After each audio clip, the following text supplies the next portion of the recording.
Emo Urhobo do inanitala roro ne Bible nari edeno nena ise ne obi le omlalu Isaiah uyo vleye ujuvegbera awoloye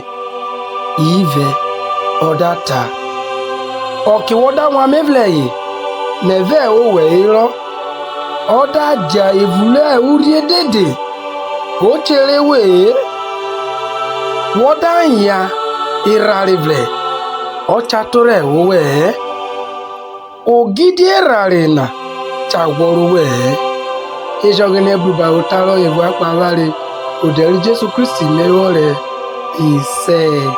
vado.